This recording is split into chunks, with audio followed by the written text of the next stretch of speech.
DF news కి స్వాగతం.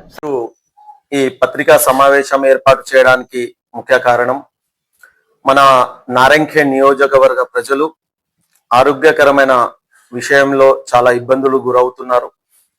మరి ఏ విధంగా అయితే వారికి చేకూరాల్సిన వైద్య సదుపాయాలు అందించకపోవడంలో విఫలమైనటువంటి సంజీవ్ రెడ్డి గారిని గిట స్థానిక ఎమ్మెల్యే గారిని గిట వారి దృష్టి గిట తేవాలనుకుంటున్నాను. మరి ముఖ్యంగా నారాయణఖేడ్ ప్రభుత్వ ఆసుపత్రిలో గర్భిణీలకు సంబంధించింది ఎవరైనా గర్భిణీలు ఆసుపత్రిలో వైద్యం గురించి వెళ్ళగా అక్కడ వారు సదుపాయాలు లేని పక్షంలో వారికి ప్రైవేట్ ఆసుపత్రులకు రిఫర్ చేస్తున్నారు. మరి ముఖ్యంగా నేను స్థానిక ఎమ్మెల్యే గారిని అడగదలుచుకున్నాను.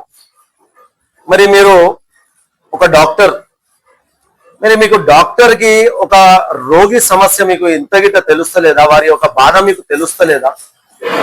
మీరు గొప్పగా చెప్పుకుంటారు కదా, నాకు అనుభవం ఉన్నది, నేను డాక్టర్ని, నేను వైద్యపరంగా ఎన్నో సేవలు అందించిన అంటుంటారు కదా. మరి పేద ప్రజల గలం మీకు వినిపిస్తా లేదా? మరి ప్రతిసారి రోగులు ఆసుపత్రికి పోతే అక్కడ వారిని వైద్యం చేసే నాతుడే కరువయ్యిండు. అక్కడ వైద్యులు అందుబాటులో ఉండలేరు.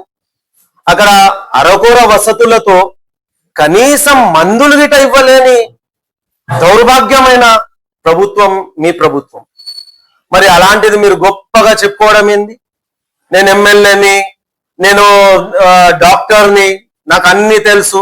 మరి తెలిసిన వాళ్ళు ఈ రోజు ప్రభుత్వ ఆసుపత్రిలో పోయిన రోగులకు ఎందుకు రెఫర్ చేస్తున్నారు?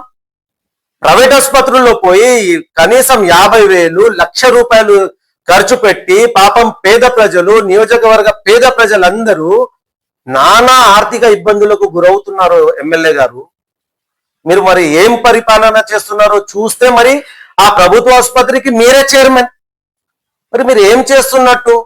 ఆ పేద ప్రజల పైన ఎంత భారం మోపుతారు? ఇంకా ఎంత వాళ్ళకు ఆర్థికంగా వాళ్ళను డ్యామేజ్ చేస్తారు? ఇక్కడేమో సదుపాయాలు లేక, మందులు అందుబాటులో లేక, డాక్టర్లు అందుబాటులో లేక పాపం ఆ పేద ప్రజలు ప్రైవేట్ ఆసుపత్రుల్లో పోతే లక్షల రూపాయలు ఖర్చు చేసుకొని డెలివరీలు చేసుకోవాల్సిన దౌర్భాగ్యమైన పరిస్థితుల్లో మన నారాయణఖేడ్ ప్రజలు ఉన్నారంటే చాలా సిగ్గుచేటు. ఒకసారి ప్రజలు గిట గ్రహించాల్సిన అవసరం ఉన్నది. గతంలో బీఆర్ఎస్ హయాంలో గౌరవ ముఖ్యమంత్రి కేసీఆర్ గారు ఉన్నప్పుడు, తన్నీరు హరీష్ రావు గారు ఆరోగ్య శాఖ మంత్రిగా ఉన్నప్పుడు, మన స్థానిక ఎమ్మెల్యేగా భూపాల్ రెడ్డి గారు ఉన్నప్పుడు నారాయణఖేడ్ ఏరియా ఆసుపత్రి రూపురేఖలు మార్చినాం, స్వర్ణ యుగంగా మార్చినాం. అదే ఏ విధంగా అంటే కరోనా టైంలో చాలా మంది నానా ఇబ్బందులు పడుతున్నారన్న ఉద్దేశంతో, వారికి సదుపాయం అందించాలన్న ఒక మంచి ఉద్దేశంతో గౌరవ మాజీ శాసనసభ్యులు భూపాల్ రెడ్డి గారు అక్కడ ఆక్సిజన్ ప్లాంట్ ని ఏర్పాటు చేయడం జరిగింది. మరి అదేవిధంగా డయాలసిస్ సెంటర్, మరి వైద్య సిబ్బందిని అందరినీ ఫుల్ఫిల్ చేయడం జరిగింది. ఎక్కడ గిట మందుల కొరత లేకుండా వారికి అక్కడ అన్ని సదుపాయాలు ఏర్పాటు చేయడం జరిగింది. మరి ఈ రోజు చూస్తే ఆ కాంగ్రెస్ వాళ్ళది ఒక పాట ఉన్నది, ఆ 3 రంగుల జెండా బట్టి అని. ఆ దాంట్లో ఒక సెంటెన్స్ ఉన్నది, మళ్ళీ పాత రోజులు తెస్తాడు అని. వాస్తవానికి పాత రోజులే వచ్చినాయి. ఏమున్నది?